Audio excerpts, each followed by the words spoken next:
रामकृष्ण हरी. सार्थ श्री ज्ञानेश्वरी. अध्याय 13वा. क्षेत्र क्षेत्रज्ञ विभाग योग. भाग 2. महाभूतान्यहंकारी बुद्धिरव्यक्तमेव च इंद्रियाणि दशैकं च पंचचेन्द्रियगोचरः. इच्छा द्वेष सुखं दुःखं संघातश्चेतना धृतिः. एतत् क्षेत्रं समासेन सविकारमुदाहृतम्.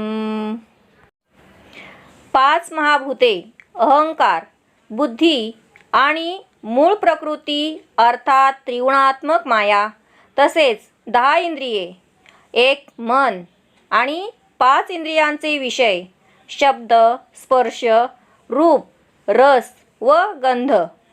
इच्छा, द्वेष, सुख, दुःख, स्थूल देहाचा पिंड, चेतनता, धैर्य याप्रमाणे विकारासहित हे क्षेत्र संक्षेपाने सांगितले. तरी महाभूत पंचकू आणि अहंकारू एकू, बुद्धी अव्यक्त दशकू इंद्रियांचा, मन आणि कही एकू विषयांचा दशकू, सुख दुःख द्वेषू संघात इच्छा आणि चेतना घृती. एवं क्षेत्र व्यक्ती सांगितली तुझ प्रती आघवीची. आता महाभूते कवणे, कवण विषयो कैसी करणे, हे वेगळालेपणे एक एक सांगो. तरी पृथ्वी आप तेज वायू व्योम ये तुझ सांगितली बुझ. महाभूते पाचे आणि जागतिये दशे, स्वप्न लपाले असे ना तरी अवसे. चंद्रगूढ नाना अप्रौढ बाळकी, तारुण्य राहे थोकी, कान फुलता कळिकी आमोदू जैसा. किंबहुना काष्ठी वन्ही जेवी किरीटी, तेवी प्रकृतीची पोटी गोप्यू जो असे. जैसा ज्वरू धातू गतू, अपथ्याचे मीश पाहतू, मग जालिया आतू बाहेरी व्यापी. तैसी पाचाही गाठी पडे, जै देहाकारू उघडे, तै नाचवी चहूकडे तो अहंकारुगा. नवल अहंकाराची गोठी, विशेषे न लगे अज्ञाना पाठी. सज्ञानाचे झोंबे कंठी, नाना संकटी नाचवी. 5 महाभूते, अहंकार, बुद्धी, प्रकृती, 5 ज्ञानेंद्रिये आणि 5 कर्मेंद्रिये मिळून 10 इंद्रिये, आणखी 1 मन, ज्ञानेंद्रियांचे 5 विषय व कर्मेंद्रियांचे 5 विषय, असे 10 विषय. सुख, दुःख, द्वेष, संघात आणि इच्छा आणि चेतना व धृती सर्व मिळून क्षेत्राची जी 36 तत्वे आहेत ती तुला सर्व स्पष्ट सांगितली. आता महाभूते कोणती, विषय कोणते, इंद्रिये ती कशी, हे निरनिराळे एक एक करून सांगतो. तरी तुला पंचमहाभूते म्हणून सांगितली आहेत ती पृथ्वी, आप, तेज, वायू, आकाश ही आहेत असे समज. आणि जागृत अवस्थेत स्वप्न जसे लपलेले असते, अथवा अमावस्येच्या दिवशी चंद्र जसा गुप्त असतो, अथवा लहान बालकाच्या ठिकाणी तारुण्य जसे गुप्त रूपाने वसत असते, अथवा फुलाची कळी फुलण्यापूर्वी जसा तिच्यात सुगंध गुप्त रूपाने असतो, किंबहुना अर्जुना लाकडामध्ये अग्नी जसा गुप्त रूपाने असतो, त्याप्रमाणे प्रकृतीच्या पोटी तो गुप्त रूपाने असतो. ज्याप्रमाणे शरीराच्या धातूमध्ये असलेला ज्वर प्रकट होण्यास अपथ्याचे निमित्त पाहतो, अपथ्य झाल्यावर तो देहाला आतून बाहेरून व्यापून राहतो, त्याप्रमाणे पंचमहाभूते एकत्र आल्यावर म्हणजे त्यांचे पंचीकरण झाल्यावर देहाचा आकार स्पष्ट होतो. तेव्हा तो अहंकार देहाला चहूकडे नाचवितो. या अहंकाराची गोष्ट अशी आश्चर्यकारक आहे की तो विशेष करून अज्ञानी लोकांच्या पाठीशी लागत नाही, पण स्वतःला जे ज्ञानी म्हणविणारे आहेत त्यांच्या गळ्याशी झुंबतो आणि त्यांना नाना प्रकारच्या संकटात फिरवितो. आता बुद्धी जे म्हणजे ते ऐशिया चिन्ही जाणीजे. बोलिले यदुराजे ते ऐके सांगो. तरी कंदर्पाचे निवळे इंद्रिय वृत्तीचे निमेळे. विभांडून येती पाळे विषयांचे. तो सुखदुःखाचा नागोवा जेथ उगाणो लागे जीवा. तेथ दोहिंसी बरवा पाडू जे धरी. हे सुख हे दुःख हे पुण्य हे दोष. का हे मैळ हे चोख ऐसे जे निवडी. जे अधमोत्तम सुझे जे साने थोर बुझे. जिया दिठी पारखिये विशो जीवे. जे तेज तत्वाची आदी जे सत्वगुणाची वृद्धी. जे आत्मया जीवाची संधी वसवीत असे. अर्जुना ते गाजाण बुद्धी तू संपूर्ण. आता ऐके ओळखण अव्यक्ताची. पै सांख्याची या सिद्धांती प्रकृती जे महामती. तेची येथे प्रस्तुती अव्यक्त गा. आणि सांख्य योग मते प्रकृती परिसविली तू ते. ऐसी दोन्ही परी जेथे विवंचिली. तेथ दुजी जे जीवदशा तिये नाव विरेशा. येथे अव्यक्त ऐसा पर्यावोहा. तरी पहा लया रजनी तारा लोपती गगनी. का हारपे अस्तमानी भूतक्रिया. ना तरी देहो गेलिया पाठी देहादिक किरीटी. उपाधी लपे पोटी कृतकर्माच्या. का बीज मुद्रे आणतू थोके तरु समस्तू. का वस्त्रपण तंतू दशे राहे. तैसे सांडूनिया स्थूल धर्म महाभूते भूतग्राम. लया जाती सूक्ष्म होऊनी जेथे. अर्जुना तया नावे अव्यक्त हे जाणावे. आता ऐके आघवे इंद्रिय भेद. यादव श्रेष्ठ श्रीकृष्ण म्हणाले, त्या बुद्धीचे लक्षण सांगतो ते ऐकावे. जिला बुद्धी म्हणतात ती अशा लक्षणांनी जाणावी.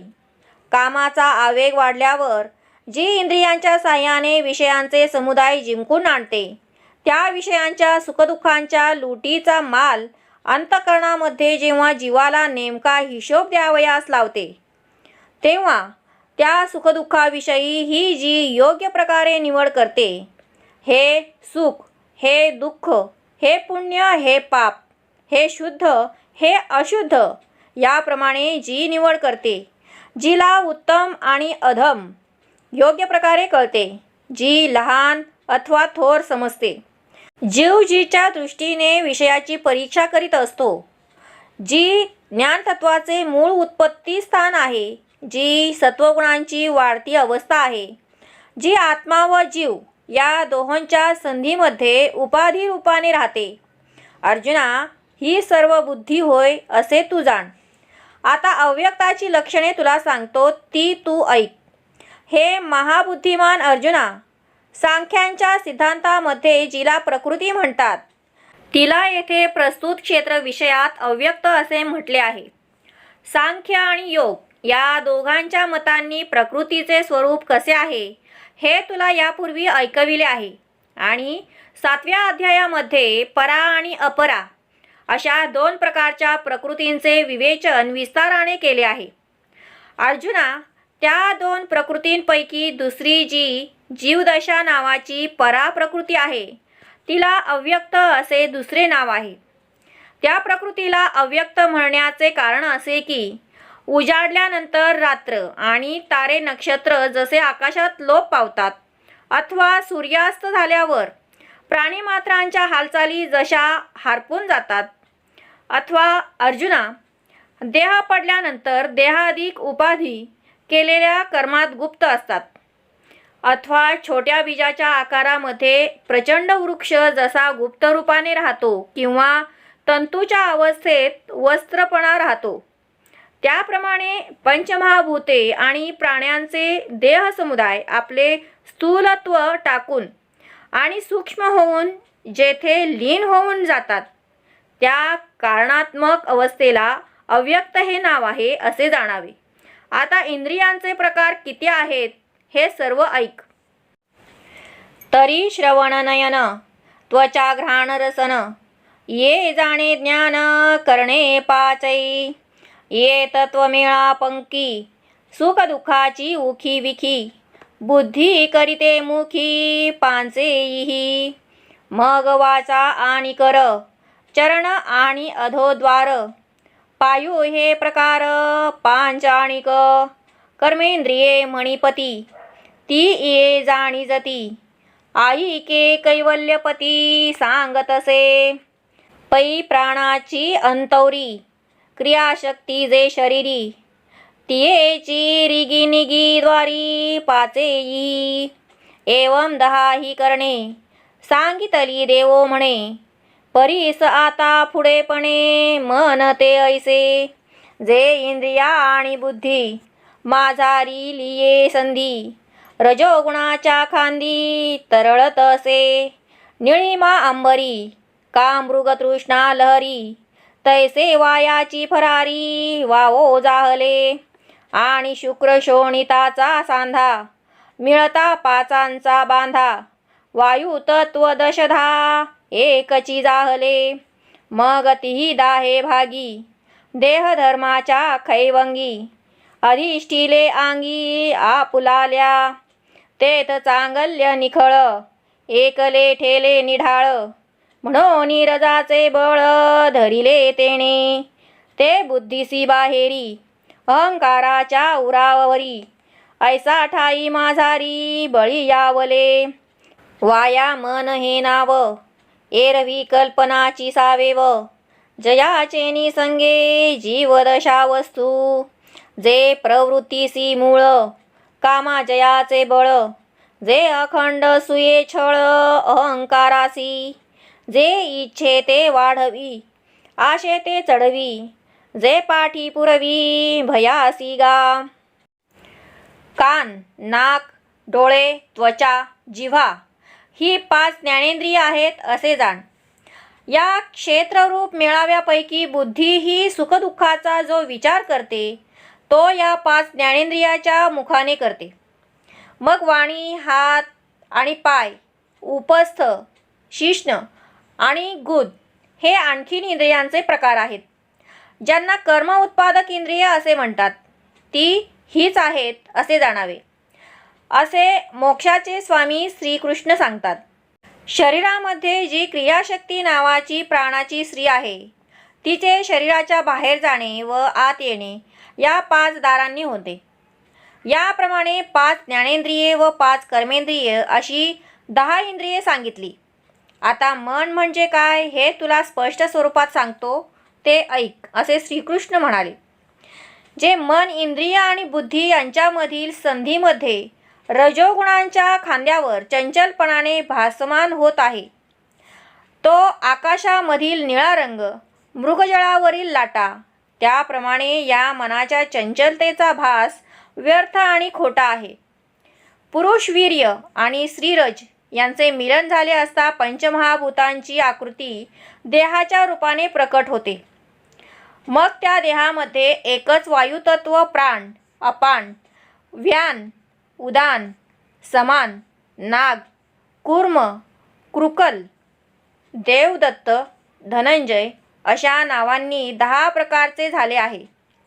मग त्या 10 भागांनी देहनिर्वाहाशी समरस होऊन आपापल्या देहातील विशिष्ट अंगांचा आश्रय केला. मग त्या वायुतत्वामध्ये एकटे शुद्ध चांचल्य केवळ आश्रयाशिवाय शिल्लक राहिले. त्या चांचल्याने रजोगुणाचा बळकट आश्रय केला. त्या रजोगुण मिश्रित चंचल अशा वायुतत्वाला मन हे नाव आहे. मन स्वैरपणामुळे बुद्धीच्या बाहेर आहे, तसेच भ्रांतपणामुळे ते अहंकाराच्या उरावर बसले आहे. म्हणून बुद्धी आणि देह अहंकार यांच्यामधल्या जागी ते बळकट होऊन बसले आहे. रजोगुण मिश्रित चंचल अशा वायुतत्वाला मन हे नाव व्यर्थ आहे. एरवी मन ह्या नावाने मूर्तिमंत कल्पनाच आहे व त्या मनाच्या संगतीने ब्रह्मवस्तूला जीवदशा प्राप्त झाली आहे.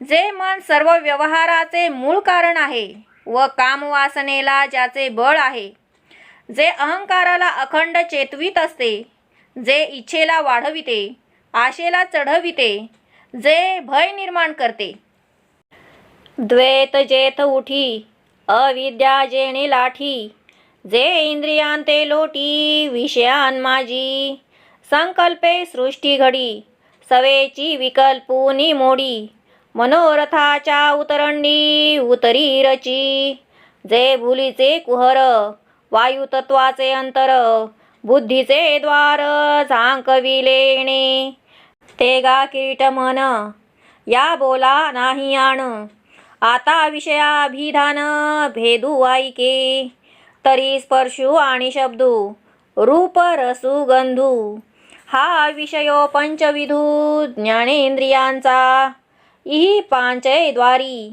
ज्ञानासी धाव बाहेरी, जैसा का हिरवेचारी भांबावे पशु, मग स्वर वर्ण विसर्गू अथवा स्वीकार त्यागू, संक्रमण उत्सर्गू विणमूत्रांचा, हे कर्मेंद्रियांचे पांच विषय गासाच, जे बांधो नियमाच क्रिया धावे, ऐसे हे दाही विषय गा इये देही, आता इच्छा तेई सांगी जाईल, तरी भूतले आठवे का बोले कान झाकवे, ऐसियावरी चेतवे जे गा वृत्ती, इंद्रिय विषयांची या भेटी सरसीच जे गा उठी, कामाची बाहुटी धरुनिया, जे चेनी उठिलेपणे मना सैंग धावणे, न रिगावे तेथ करणे तोंडे सुती,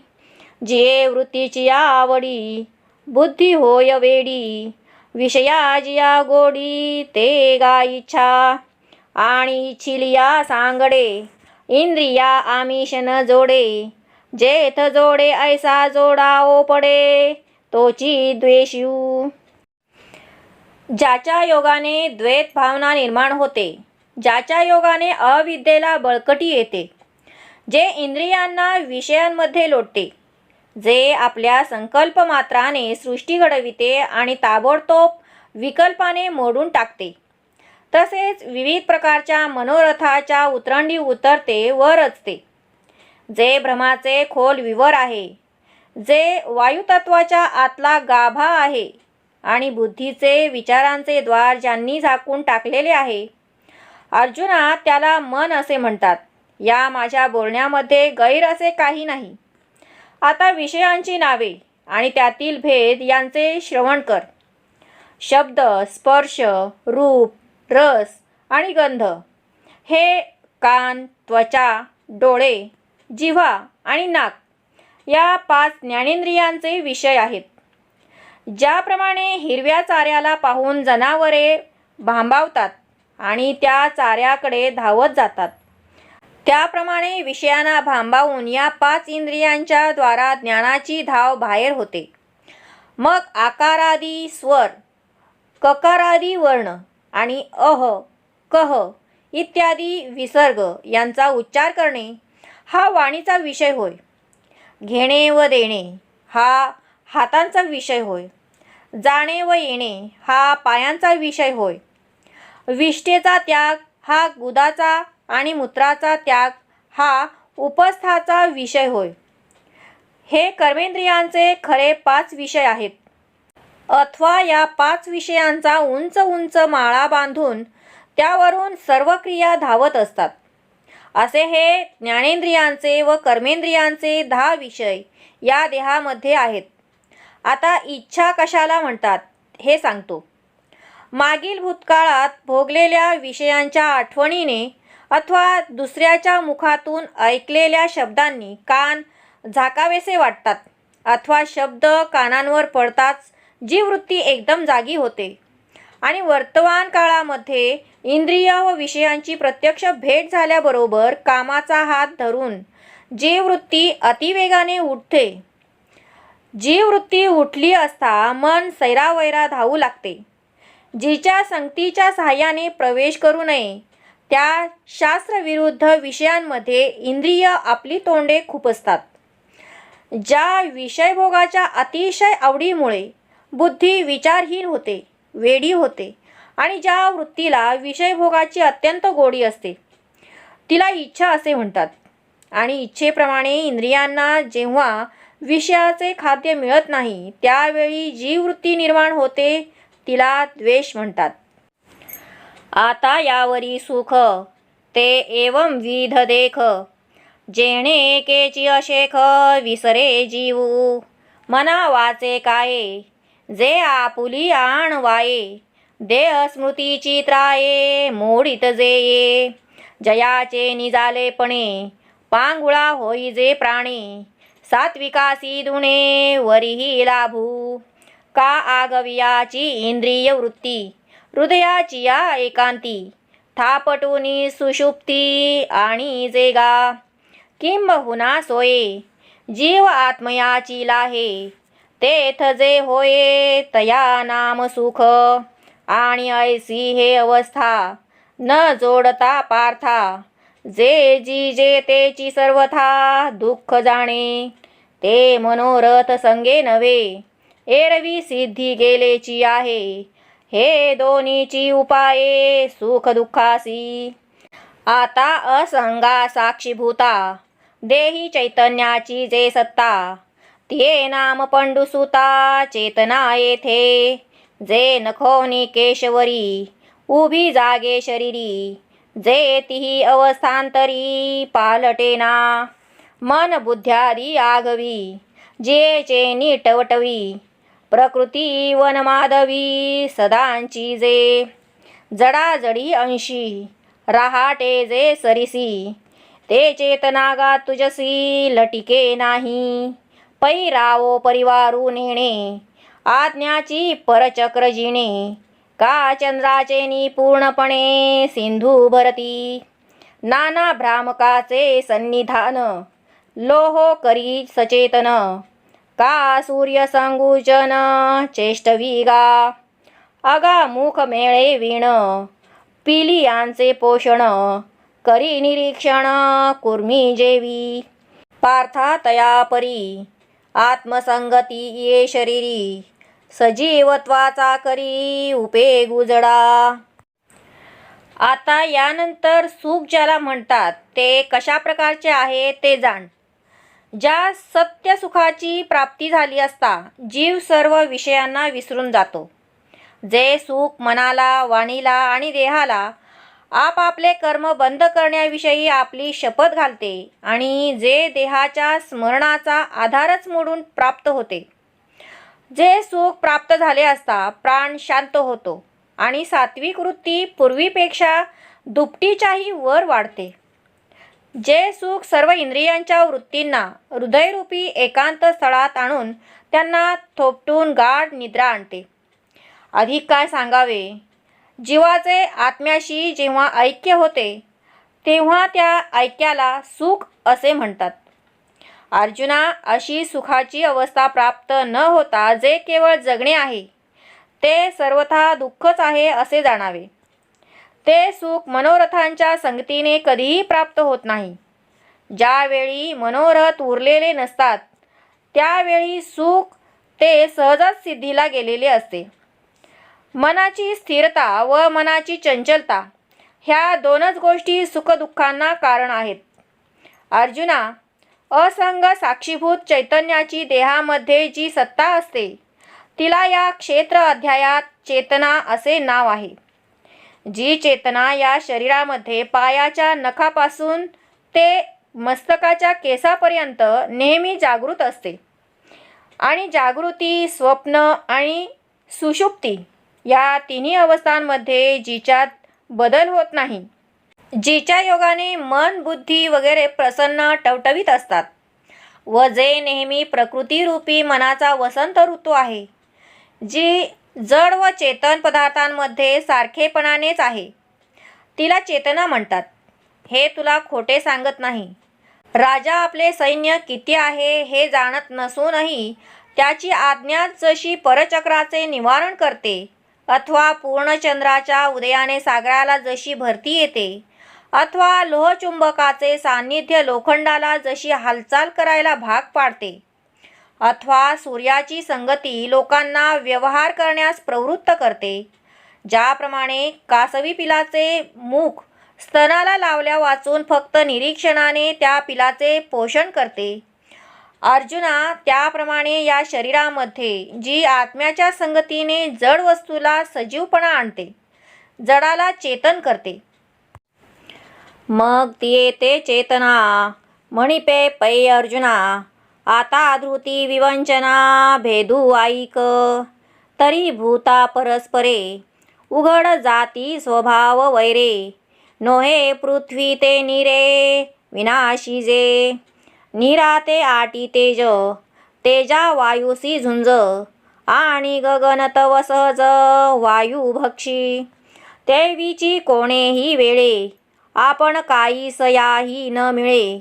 आतरी गोनी वेगळे आकाश हे. ऐसी ही पाचही भूते न साहती एकमेकांते. की तिये ही ऐक्याते देहा येती. द्वंद्वाची उखी विखी सोडूनी वसती एकी. एक एका ते पोखी निज गुणे गा. ऐसे न मिळे तया साजणे चळे धैर्ये जेणे. तया नाव म्हणे धृती पैगा. आणि जीवेसी पांडवा या 36 मेळावा. तो हा येथ जाणावा संघा तू पैगा. एवं 36 ही भेद सांगितले तुझ विशद. यया ये तुले या ते प्रसिद्ध क्षेत्र म्हणिजे. रथांगांचा मेळावा जे विरथू म्हणिजे पांडवा. का अधोर्ध्व अवेवा नामदेहो. चतुरंग समाजे सेना नाम निपजे. का वाक्ये मणिपती पुंजे अक्षरांचे. का जळधारांचा मेळा वाच्य होत आभाळा. नाना लोकांसकळा नाम जग.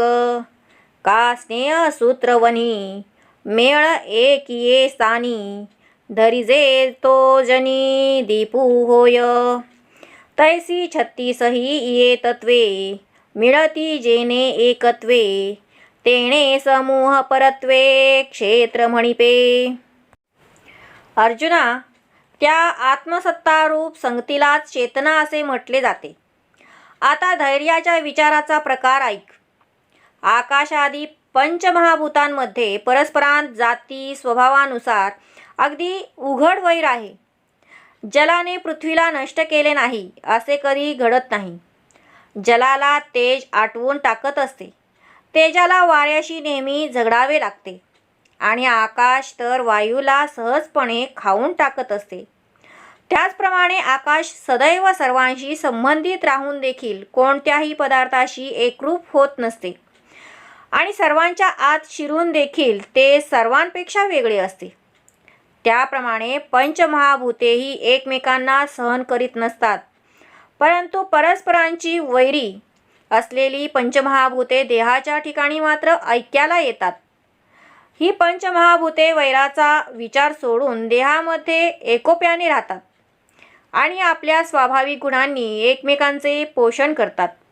याप्रमाणे ज्या पंचमहाभूतांचे स्वभावतः कधी एकमेकांचे पटत नाही, त्यांची एकमेकांशी मैत्री असणे हे ज्या धारणशक्तीने चालते त्याचे नाव धृती असे मी म्हणतो. अर्जुना, महाभूतादी ते धृतीपर्यंत कथन केलेली तत्वे आणि जीव मिळून क्षेत्राचे 36 प्रकार होतात. या 36 तत्वांचा समुदाय म्हणजे संघात होय. याप्रमाणे 36 प्रकार तुला स्पष्ट सांगितले आहेत. या सर्वांना मिळून क्षेत्र हे नाव प्राप्त झाले आहे. अर्जुना, रथाचे सर्व वेगवेगळे भाग मिळून त्यास रथ हे नाव प्राप्त होते. किंवा पायापासून डोक्यापर्यंत खालच्या वरच्या अवयवांना मिळून देह हे नाव येते.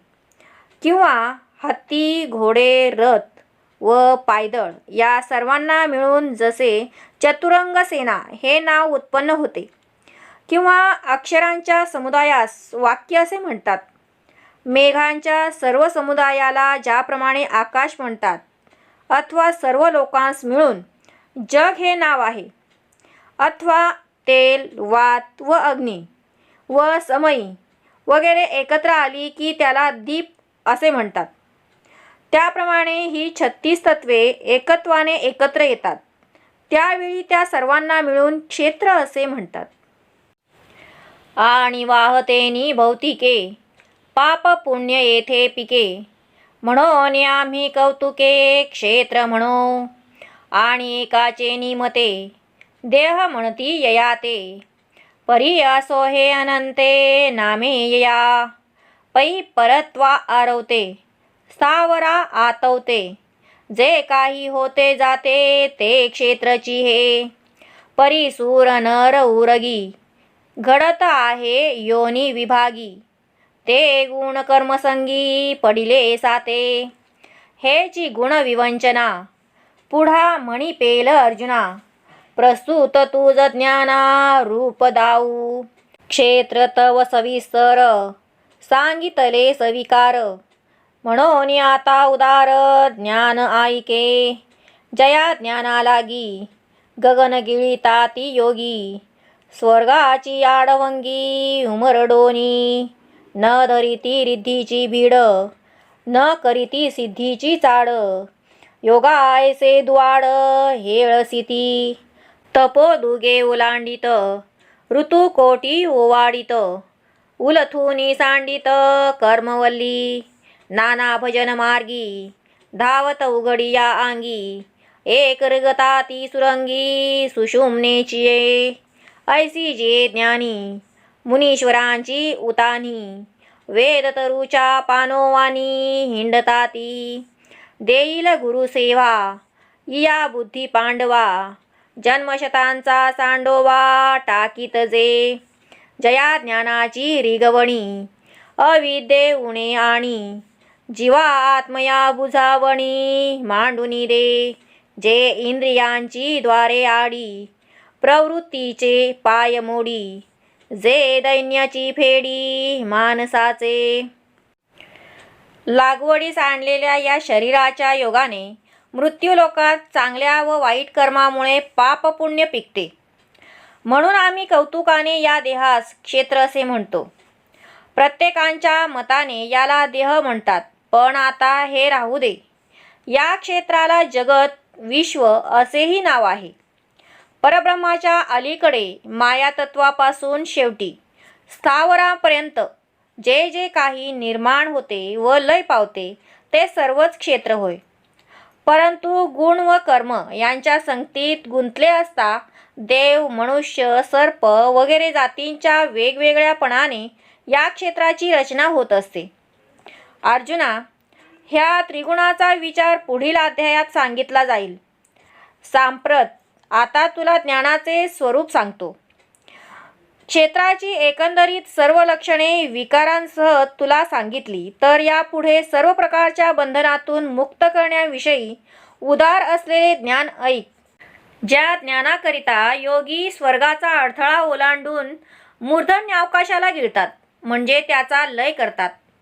ज्या ज्ञानाकरिता योगी कोणत्याही प्रकारच्या सिद्धीची इच्छा करत नाहीत आणि ऐश्वर्याची देखील पर्वा करत नाहीत, तसेच कठीण प्रकारच्या योग साधनेची देखील अवहेलना करतात. तपस्वी तपरूपी डोंगर ओलांडून पलीकडे जातात. कर्मठ लोक कोट्यवधी यज्ञ करण्याकडे धाव घेत असतात. संन्यासी लोक नित्य नैमित्तिक ही कर्मवेली उपटून टाकतात. कित्येक उघड्या अंगांनी परिग्रह त्यागून भजन मार्गाने धावतात आणि कित्येक इहयोगी सुषुम्नेच्या सुरंगात प्रवेश करतात. अशा ज्ञानाच्या प्राप्तीसाठी ऋषीमुनी वेदरूपी झाडाचे पान ना पान अभ्यासतात आणि त्याचा अर्थ समजून घेण्याचा प्रयत्न करतात. हे अर्जुना, सद्गुरूची सेवा केली असता त्यापासून ज्ञान प्राप्त होईल या इच्छेने त्या सेवेवरून शेकडो जन्म ओवाळून टाकतात. ज्या ज्ञानाची प्राप्ती झाली असता अविज्ञा म्हणजे अज्ञान नाहीसे होते आणि जीवाचे व आत्म्याचे ऐक्य घडते. जे ज्ञान इंद्रियांची द्वारे बंद करते, म्हणजे इंद्रियास विषयांची इच्छा होऊ देत नाही, कर्माकडे होणाऱ्या प्रवृत्तीचे पाय मोडून टाकते, तसेच सर्व प्रकारचे दारिद्र्य नाहीसे करते. द्वैताचा दुकाळू पाहे साम्याते सुयाण होये, जया ज्ञानाची सोये ऐसे करी. मदाचा ठावोची पुसी, जे महामोहा ते ग्रासी, नेदी आप परू ऐसी भाषउरो, जे संसारा ते उन्मुळी, संकल्प पंकू पाखाळी, अनावरा ते वेंटाळी, ज्ञेया ते जे, जयाचे निजालेपणे, पांगुळ होई जे प्राणी, जयाचे विंदाणे, जग हे चेष्टे, जयाचे उजाळे, उघडती बुद्धीचे डोळे, जीव दोंदावरी लोळे, आनंदाचिया, ऐसे जे ज्ञान, पवित्रैक निधान, जेथ विटाळले मन, चोख की जे, आत्मया जीव बुद्धी, जे लागली होती क्षयव्याधी, ते जयाचिया सन्निधी, निरुजा की जे, ते अनिरूप्य की निरूपिजे, ऐकता बुद्धी आणि जे, वाचुनी डोळा देखिजे, ऐसे नाही, मग तेची ये शरीरी, जय आपुला प्रभावो करी, तै इंद्रियाचिया व्यापारी, डोळाही दिसे, पै वसंताचे रिगवणे, झाडांचे निसाजेपणे, जाणिजे ते विकरणे, सांगती ज्ञान, अगाव वृक्षासी पाताळी, जड सापडे मुळी, ते शाखांची ये बहाळी, वरीही दिसे, का भूमीचे मार्दव, सांगे कोंभाची लवलव, नाना आचार गौरव, सुकुली नाचे, अथवा संभ्रामाचिया आयती, स्नेहो जैसा ये व्यक्ती, का दर्शनाची ये प्रशस्ती, पुण्यपुरुष, ना तरी केळी कापूर जाहला, जेवी परिमळे जाणो आला, का भिंगारी दीप ठेविला, बाहेरी फांके, तैसे हृदयीचे निज्ञाने, जिये देही उमटती चिन्हे, ते सांगो आता अवधाने, चांगे ऐक. द्वैताचा दुष्काळ उजाडतो म्हणजे द्वैत नाहीसे होते आणि सर्वत्र समसाम्यता हा सुकाळ उगवतो.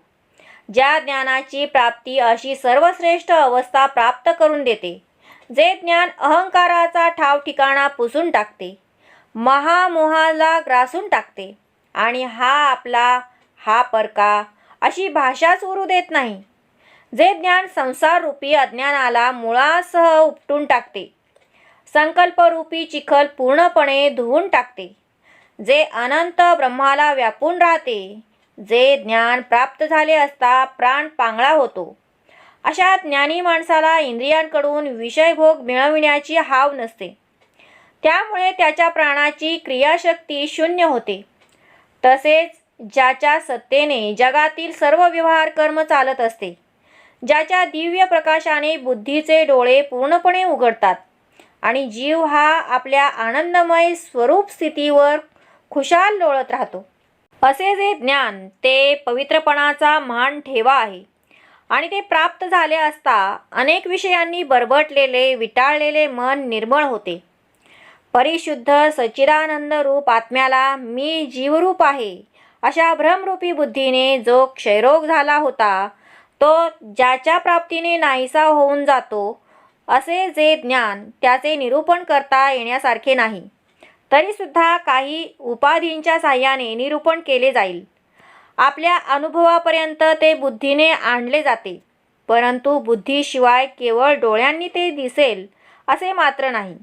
परंतु तेच ज्ञान जेव्हा आपल्या शरीरामध्ये प्रभाव प्रगट करते, तेव्हा इंद्रियांच्या आचरणावरून डोळ्यांनी प्रत्यक्ष दिसते. ज्याप्रमाणे झाडांच्या टवटवीतपणावरून वसंत ऋतू सुरू झाला असे समजते, त्याप्रमाणे इंद्रियांच्या विशिष्ट कर्मांवरून झालेली ज्ञानप्राप्ती लोकांस ओळखता येते. अरे, झाडाच्या मुळाशी जमिनीमध्ये जल मिळाले म्हणजे जमिनीवर पसरलेल्या फांद्यांवर त्याची जशी टवटवी दिसते, अथवा कोंबाच्या कोवळेपणामुळे जसा जमिनीचा मृदूपणा दिसून येत असतो, किंवा कुलीन माणसांच्या सदाचारावरून त्यांचा थोरपणा दिसून येत असतो, अथवा अतिशय स्नेही मनुष्य घरी आल्यानंतर त्याच्या आदरातिथ्याच्या तयारीवरून घरच्या लोकांचे प्रेम दिसून येते, किंवा एखाद्याच्या दर्शनाने झालेल्या समाधानावरून तो पुण्यपुरुष आहे असे कळते. अथवा केळीत उत्पन्न झालेला कापूर जसा सुवासाने समजून येतो किंवा काचेच्या आत दिवा ठेवला असता तो जसा काचेच्या बाहेरही प्रकाशाच्या रूपाने पसरतो, त्याप्रमाणे हृदयामध्ये झालेल्या ज्ञानाने देहाच्या ठिकाणी बाहेर जी लक्षणे उमटलेली असतात ती आता तुला सांगतो, तरी तू उत्तम प्रकारे लक्ष देऊन श्रवण कर.